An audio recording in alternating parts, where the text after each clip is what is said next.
Всем привет! Мы продолжаем снимать наш блог о факапах в бизнесе. И сегодня у меня новый герой, новая история. Посмотрим, послушаем, что он нам расскажет, разберем его кейс. Пожалуйста, представьтесь нашим зрителям. Меня зовут Сидоров Петр. Я являюсь, так скажем, руководителем, владельцем и создателем бренда «Жар-пицца», но именно в виде его, как в замороженном виде, который сейчас продается в магазинах города Якутска. То есть вот у вас бизнес это не пиццерия, да, а производство?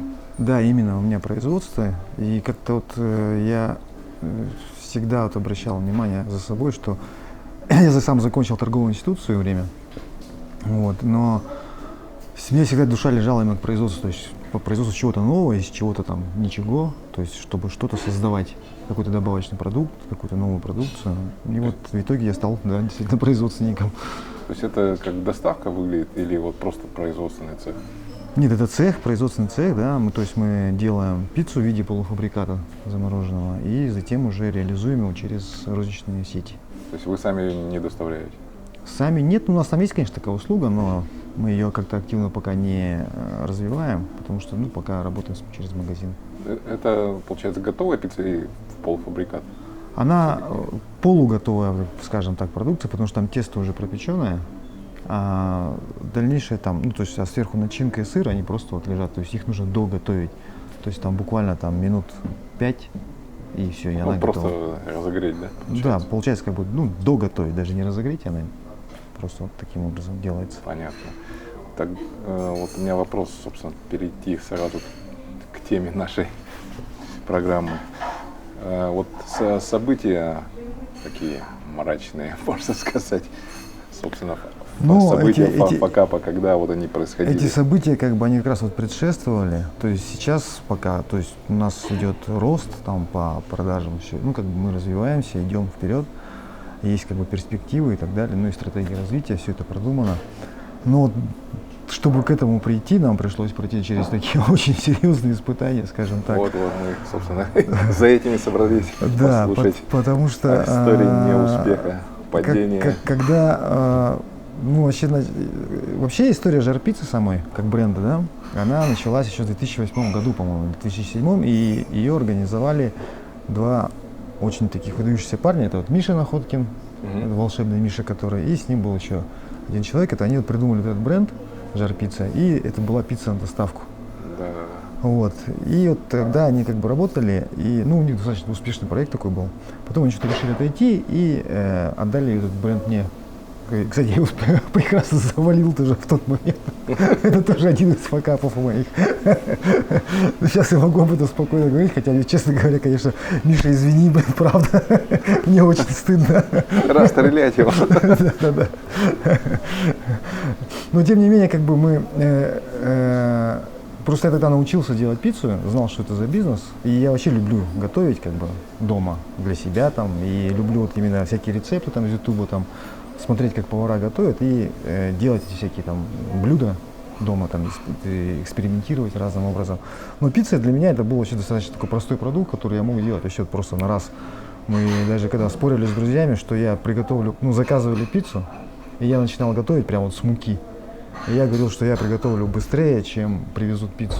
Пока везут, мы уже тут начнем кушать. Да, мы уже начнем видеть все. Я, как правило, я выигрывал этот спор.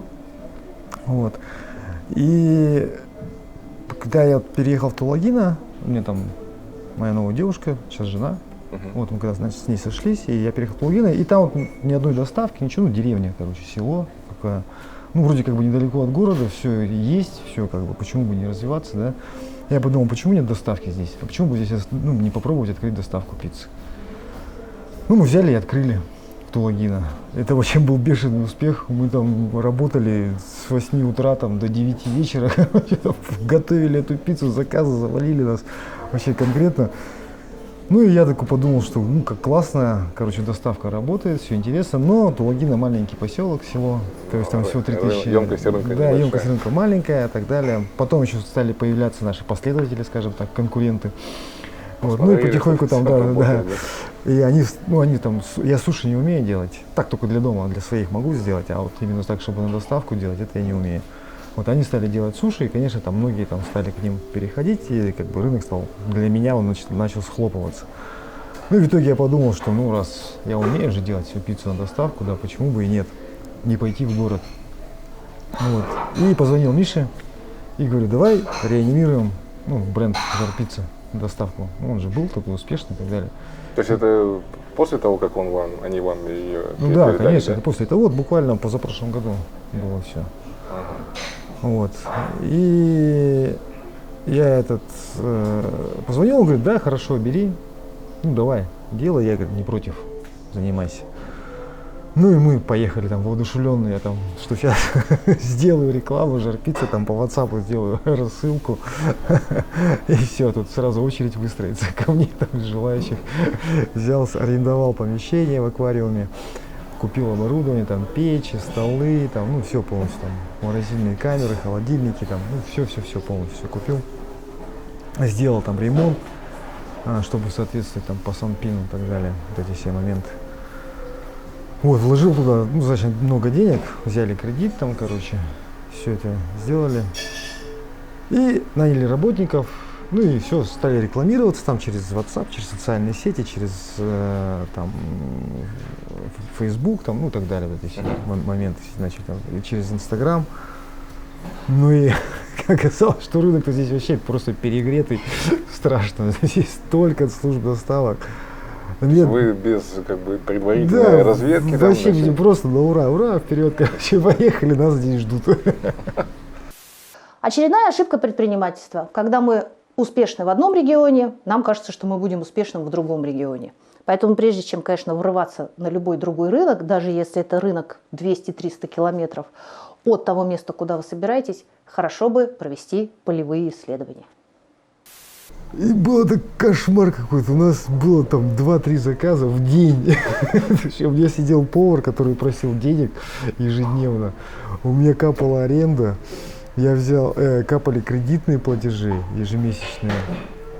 И я вообще не знал, что делать. Потом начал думать, потом я стал вкладываться в какую-то рекламу там, в виде всяких флееров там раздавать. Потом мы находились в этом аквариум же, вот рядышком там вот этот район, этот 16-й квартал. Мы там просто эти магнитики взяли, там флеера, там прямо, чтобы не клеить, и там на магнитики их там прицепляли, короче, по всем квартирам там бегали, нанимал там людей, чтобы они ходили там, это все клеили тоже. Ну, получился вообще просто дикий провал, и вообще денег не было. То есть реклама не сработала? Вообще, да. То есть заказы. Или в чем еще проблема-то была? Ну да, реклама вообще не сработала, как бы заказов не было. То есть заказы там были какие-то, которые могли там, я только мог сырье купить. В итоге мне пришлось этого повара как бы уволить. Ну, то есть не то, что он сам ушел, по большому счету, денег нету, чем ему платить. Сам стал работать. А у меня еще жена беременная. Она должна была вот родить. Я начал думать, что же делать, как-то из этой ситуации надо выходить. Вот, и подумал, что давай сделаю вот эту замороженную пиццу. Ну, посмотрел же, замороженная пицца есть. Ну, да, в магазинах. Да, в магазинах какие-то эти привозные. Стал смотреть, купил эти пиццы, там попробовал там их. И все это мы проходили на кредитные деньги. Жена, то есть, была в декрете, она не работала. У нее там только там какие-то пособия там небольшие шли. У меня бизнеса нет, короче, у нас только кредитные карты. Это все происходит все только на кредитные карты. То есть мы живем в долг конкретно. То есть все, вообще нет никаких поступлений. Одну кредитную карту, короче, уже там в ноль ушли. Там какой-то льготный период он давно прошел, там уже проценты капают, что-то, ну, не знаю, что делать. Даже вообще плюнули, короче, там что-то идет, какие-то там платежи какие-то там пытаемся там из этих пособий там что-то выплачиваем, там, короче, как-то там ковыряемся. И посмотрел, пиццу попробовал. Ну, нету нормальной пиццы. Вот все перепробовал. Думаю, что такое? Почему это действительно хорошая пицца? Вот на доставку уже привозят пиццу. Ну почему вот такую нельзя сделать? Ну только в замороженном виде. Вот. Ну и решил попробовать. Начал делать эту пиццу. Вопрос с упаковкой возник сразу же там. Купил коробки под свой размер небольшой. Вот. Стал в этих коробках привозить в магазины. Ну там хорошо меня поддержали сразу Айгуль, Ганза. Вот, что им большая благодарность, потому что они сразу сказали, хорошо, везите, даже там, деньги платить сразу стали. то есть как бы не задерживали. То есть, и это вот какие-то первые такие финансовые средства, которые ко мне пошли, там, уже от бизнеса более-менее. Вот, а эта коробка, она как бы вообще она здоровая такая же, занимает там столько места в морозильнике, и все магазины тоже говорят, да ну нафиг мы не будем брать такую пиццу, короче, остальные все отказываются. Только сети, вот у которых большие морозильники есть, те как бы могут брать, а остальные не могут. Я начал думать уже там опять над этим, над упаковкой, там, короче, прорабатывать это все. Нанял уже поваров, потому что нужно продавать. Кто будет заниматься этим? Опять нанял поваров. Хорошо, там у меня там знакомые были, он там как раз закончил, молодой парень там, закончил вот эту технику, да, поваров, короче, здесь в Якутске. Ну, я его позвал, один говорю, работай, а эти вот потом, зарплату потом заплачу когда-нибудь, короче. Он пришел, начал работать. И вот и в итоге потом, что я только не делал, и мы делали эту пиццу, потом мы стали делать какие-то там обеды, доставлять, пытаться что-то делать. Потом мы стали делать, прорабатывали еще с Колей Атласом вот эти замороженные готовые блюда, то есть всякие там супы, там всякие жаркое, плов, там. Вообще такую большую линейку проработали с Колей, кстати, такую большую работу провели, серьезную. Вот. Ну и как бы пицца это продавалась, но она продавалась не в том достаточном количестве, чтобы я мог покрывать все свои издержки. Точнее, как бы бизнес-то в принципе мог бы покрывать свои издержки, но у меня семья. Мне нужно кормить детей, там, как бы жену, всех содержать, как бы и самому как-то питаться. И получается так, что у меня просто вот все уходило в семью, получается, а в бизнесе там оставались крохи. И бизнес опять-таки кормился за счет этих кредитных карт. Бизнес – это война. Для того, чтобы ее выиграть, нужно быть тактиком и стратегом. Но для этого нужно делать правильные шаги, и для этого нужно брать паузу, для того, чтобы эту стратегию проработать. И мы потихоньку вот опускались в эту яму. Месяц за месяцем. Потом уже и эти повара ушли, которые вот у меня там в долг работали. И в конце концов мы стали работать уже вдвоем с женой. То есть жена приходила ко мне вообще там чуть ли на последнем месяце там и стояла вот и работала. То есть там делала пиццу и так далее. То есть, это вообще было страшное еще зрелище. Я вообще стоял, не знал, проклинал себя. Думаю, как я довел до такого, что у меня жена беременна, вынуждена приходить и работать. Потому что я один не вывожу. Вообще денег нет. Что же было делать? Это был вообще ужас. И про аренду вообще слов. Там я не платил уже, наверное, месяцев 8. То есть вообще ничего. Ни коммуналку, ни аренду. То есть все, просто бесплатно там стоял и все. То есть не было. Никто не приходил, да? Они говорили, я говорю, нету денег, подождите, говорю, рассчитаю, все. В итоге потом жена говорит, да ты все заколебал, говорит, закрывай бизнес, что ты что, офигел, что ли, сколько можно, говорит. Так, в этом, так работать, ты что за бизнес такой, говорит, все, вот нас забирает и забирает, говорит. Не бизнес. Это уже, да, это какая-то, нас дует и дует, короче. Я думал, мне было как-то вообще так плохо, я думаю, ладно. Что делать? Давай, говорю, первым делом просто уйдем отсюда, чтобы у нас не было арендных платежей, долги не копились. Это раз, да? Потом говорю, что делать? Пока есть какие-то клиентская база там, может быть, продолжим, дома будем делать у себя на дому эту пиццу. То есть там никакой арендной платы, и сами будем работать. Я сам буду работать и так далее. В итоге к этому и пришли, сдали, вот все, что было оборудование, я оставил все это в счет долгов по арендной плате. Я до сих пор выплачиваю долги по коммуналке. То есть мы там сделали реструктуризацию. Да, вот помесячную вот все. И сейчас я оплачиваю те долги, которые у меня с тех времен, висят. Сейчас плачу каждый месяц эту задолженность погашаю. Вот. В общем, есть такая, что можно с нуля начать и всего добиться, да. Вот мы начали с минус 800 тысяч. То есть даже не с нуля. Это был конкретный. У нас было кредитов минус 800, и я приехал только с посудой. Все, у нас была только посуда, была какая-то небольшая клиентская база, с которой мы работали, и технологии, которые я проработал. То есть то, что... И начали в квартире там у себя. Да, у нас дом частный. Логина, вот. И все, и что делать? И начали там делать. И мы вообще хотели закрыть это все. Уже все, до свидания. Я уже начал там объявления смотреть, там на работу устраиваться куда-то, там, думаю, уже, хотя мне вообще не лежит душа по найму работать. И уже такой, все там. И мне попалось тогда в Ютубе Есть такой Максим Батарев. Вот, такой, ну, Продажник. Он мне очень нравится, такой человек. Я прочитал его книги как раз. И вот мне попался его пост в этом ютубе, там написано было: если тебе кажется, что дальше хуже быть не может, ни в коем случае не останавливайся. Именно с этого момента твоя жизнь начнет меняться к лучшему. Я такой, да? Ну ладно, попробую. Вдруг это так и есть. И вот мы начали вот дома работать. И я начал работать как? Я утром в 6:30 вставал, замешивал тесто. Пока тесто подымалось, я делал нарезку вот этих там колбас, сыра, вот этого всего. Потом быстренько завтракал и раскатывал сделал заготовки для теста, основу для пиццы. Все это запекал. Все это потом оставалось, я шел на телефон, собирал заявки. То есть сам готовил, сам да. там продавал, сам развозил. Та пицца, которая была вчера сделана, она там как раз замерзала к этому времени. То есть я ее брал, эту пиццу, и ехал в город. Развозил эту пиццу, собирал деньги, ехал на эти деньги, делал закуп, покупал сырье. Денег хватало практически только на это. Чтобы на семью еще как-то там было, я оставался в городе и где-то до 6, 7, 8 вечера таксовал. В тачке работал на индрайвере. Вот. В это время у меня жена или ее отец, дедушка наш, вот, они делали пиццу, собирали ее уже там из этих ингредиентов, то, чтобы, упаковывали там и так далее. Дети у меня вырезали этикетки на эту пиццу, то есть, там средние мои они делали. Такой семейный подряд был. И вот так работали мы на протяжении, наверное, вот декабрь весь так работали и январь. Это получается декабрь 19-го, январь 20-го года. Вот. И вот мы вот так вот работали, и вот именно только в декабре, в январе мы вдруг почувствовали, что, в принципе, что-то мы куда-то идем. То есть какая-то появилась уже проблески какой-то надежды. То есть у нас появились какие-то деньги, что мы могли уже и на бизнес хватало, и нам начало хватать немножко. То есть на текущие какие-то семейные расходы. Расходы какие-то уже пошло, но мы не могли там, допустим, гасить эту задолженность по коммунальным услугам в аквариум. Это однозначно нет.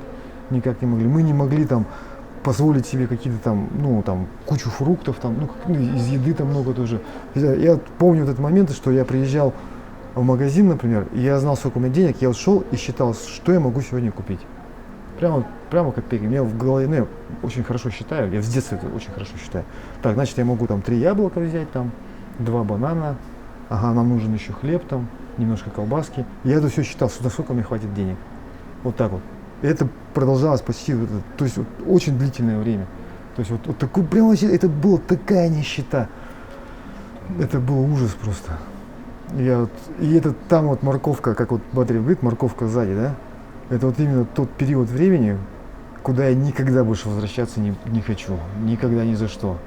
То есть это для меня тот показатель, что нет, туда я никогда больше не вернусь. А какой вывод-то, чтобы для этого не повторялось?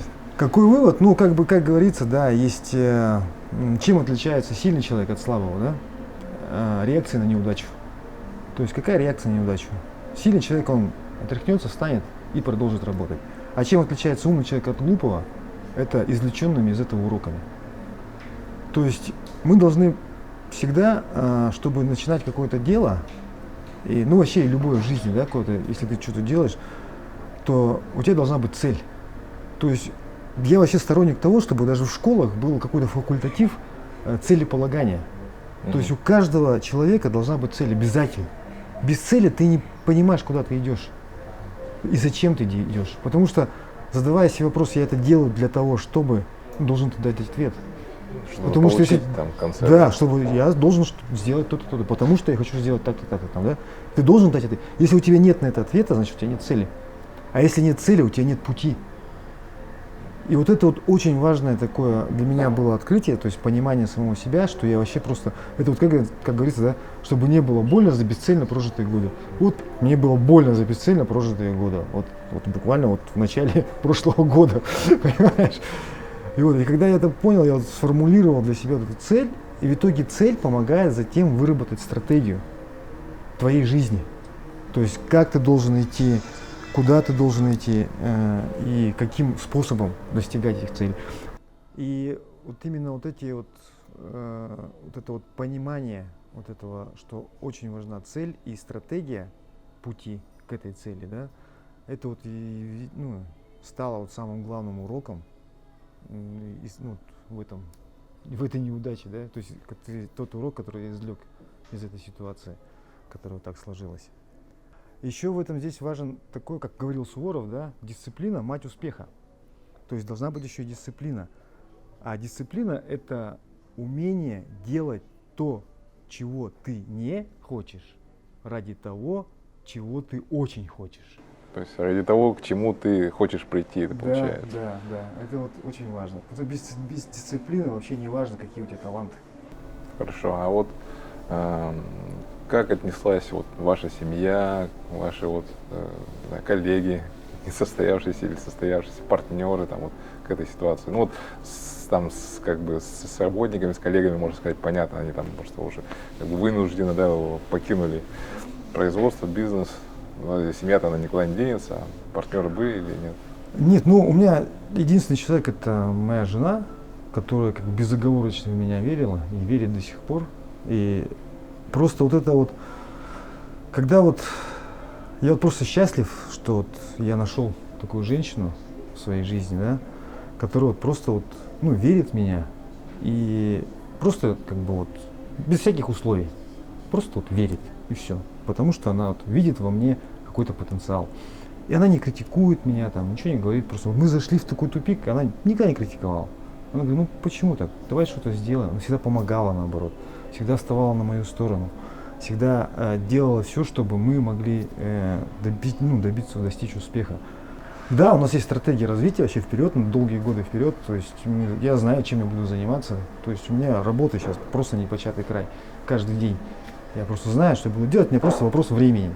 То есть, ну, когда время придет, то оно то и случится. То есть я как бы не тороплю события, но тем не менее мы идем шаг за шагом, шаг за шагом. Есть такое понимание, да, бизнес по чуть-чуть. То есть мы каждый день должны хоть что-то сделать. Хотя бы прочитать страницу книги, там, например, или что-то сделать для бизнеса, там, да, там, узнать, там, допустим, какие-то новые технологии, ну, чтобы быть в тренде, да. Постоянно развиваться. Постоянно развиваться, да. Но это нужно делать каждый день. То есть нельзя допускать того, чтобы у тебя день был пустой, ты вообще ничего не делал. Нужно каждый день хотя бы чуть-чуть, хотя бы одну страницу, но каждый день. И тогда ты действительно пройдешь очень большой путь, потому что проходит дальше не тот, кто быстрее бегает, а тот, кто не останавливается. А вообще, на самом деле, восхищает очень упорство. Упорство, с которым люди достигают результата. И иногда это большой вопрос. Что бы происходило, если бы не случилась эта катастрофа? Я думаю, что предпринимателя как раз и отличает умение не останавливаться и подниматься с колен, когда совсем-совсем тяжело. Сегодняшнюю историю нам рассказал Петр Сидоров. Он занимается производством пиццы и ее доставкой по торговым точкам.